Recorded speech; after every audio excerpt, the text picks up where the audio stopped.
Hi friends, இன்றைக்கி பன்னீர் rice எப்படி செய்கிறதுன்னு பார்க்கலாம். அதுக்கு தேவையான பொருள் எடுத்து வச்சுருக்கேன். ஒரு பேனில் வந்து நீங்கள் நெய் சேர்த்துக்கோங்க. சேர்த்துட்டு கடலை எண்ணெய் சேர்த்துக்கோங்க. காஞ்சு வந்ததும் ஏலக்காய், கிராம்பு, பட்டை வகையெல்லாம் சேர்த்துக்கலாம். சேர்த்துட்டு பெரிய வெங்காயம் சேர்த்துக்கோங்க. சேர்த்து வதக்கி விட்டுருங்க. வெங்காயம் கொஞ்சம் வதங்கி வரட்டும். வதங்கினதும் நம்ம பச்சை மிளகா சேர்த்துக்கலாம். சேர்த்துட்டு தக்காளி சேர்த்துக்கோங்க. சேர்த்து நல்லா வதக்கி விட்டுருங்க. இப்போ இஞ்சி பேஸ்ட்டு சேர்த்துக்கிறேன். பூண்டு பேஸ்ட்டு வீட்டில் அரைச்சது சேர்த்துட்டு பிரியாணி மசாலா கொஞ்சம் சேர்த்துக்கோங்க. அப்புறம் தயிர் சேர்த்துக்கிறேன். சேர்த்துட்டு உப்பு தேவையான அளவு சேர்த்து நல்லா கிண்டி விட்டுருங்க. தக்காளி வெங்காயம்லாம் நல்லா வதங்கிட்டு இருக்கட்டும். அதுக்குள்ளே நம்ம அரிசியை கழுவி எடுத்துடலாம். இப்போ வந்து இந்த கிண்ணத்தில் பாஸ்மதி ரைஸ் வந்து ஃபுல்லாக எடுத்திருக்கேன். எடுத்துட்டு இதை கழுவி வச்சுக்கோங்க. ஒரு 10 நிமிஷம் ஊறினா போதும். நம்ம கிண்டி சேர்க்குற வர ஊறட்டும். இப்போ நான் கழுவிட்டு ஊற வச்சுக்கிறேன். இப்போ வந்து நம்ம தக்காளி வெங்காயம் நல்லா வதங்கி வந்துருச்சு. புதினாவும் கொத்தமல்லியும் சேர்த்து கிண்டி விட்டுட்டு பன்னீர் சேர்த்துக்கலாம். சேர்த்து நல்லா கிண்டி விட்டுருங்க. இந்த கேப்பில் அரிசி நல்லா ஊறி வந்துடும். இப்போ வந்து லெமன் சேர்க்குறேன். ஒரு லெமன் பாதி பாதியாக புழிஞ்சு எடுத்துக்கிறேன். லெமன் சேர்த்துட்டு நல்லா கிண்டி விட்டுருங்க. இப்போ தண்ணி சேர்த்துக்கிறேன். எந்த கப்பில் அரிசி எடுத்தேனோ அதே கப்பில் 1.5 கப்பு சேர்க்குறேன். சேர்த்துட்டு நல்லா மிக்ஸ் பண்ணிக்கலாம்.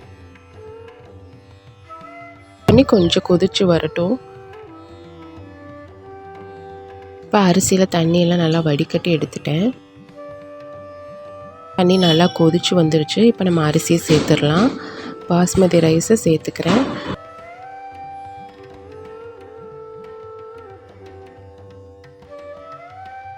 அரிசி சேர்த்துட்டு நல்லா மிக்ஸ் பண்ணி விட்டுருங்க.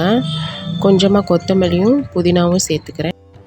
கொஞ்சமாக நெய் சேர்த்துக்கிறேன். நெய் வந்து ஆப்ஷனல் தான். உங்களுக்கு வேணான்னா நீங்கள் எண்ணெயிலே கூட இந்த ரெசிபி செய்யலாம், நல்லாயிருக்கும். குழந்தைங்களுக்கு கொடுக்குறீங்கன்னா நெய் கொஞ்சம் தாராளமாகவே சேர்த்து கொடுக்கலாம்.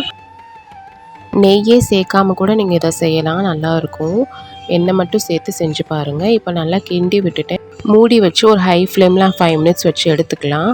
இப்போ 5 நிமிஷம் ஆச்சு. உங்களுக்கு எப்படி இருக்குன்னு காட்டுறேன். கீழே வந்து தோசை தவா வச்சு தம் போட்டுடலாம். இப்போ பாருங்கள், பாதி வெந்து வந்துருச்சு. இப்போ தம் போட்டுடலாம். மூடி வச்சுட்டு மேலே ஒரு வெயிட் வச்சுருங்க. கீழே வந்து தோசைக்கல் வச்சுருக்கேன். நீங்கள் மேலே வெயிட்டுக்கு எதுவும் இல்லைன்னா ஒரு பாத்திரத்தை தண்ணி பிடிச்சி மேலே வச்சுக்கோங்க. இப்போ வந்து தம் பண்ணியாச்சு, எடுத்துடலாம்.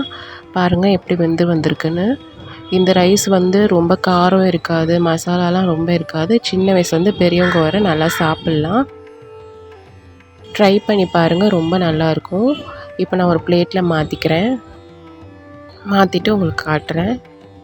பாருங்கள் எப்படி வெந்து வந்திருக்குன்னு. தயிர் பச்சடி போட்டு வச்சாச்சு. இதுக்கு நீங்கள் குழம்பு ஏதாவது செஞ்சு வச்சுட்டா இன்னும் நல்லாயிருக்கும் சாப்பிட்றதுக்கு. ட்ரை பண்ணி பாருங்கள். ரொம்ப ஸ்பைஸியாக மசாலாலாம் பிடிக்காதவங்களுக்கு இந்த ரைஸ் கண்டிப்பாக பிடிக்கும். தேங்க்யூ.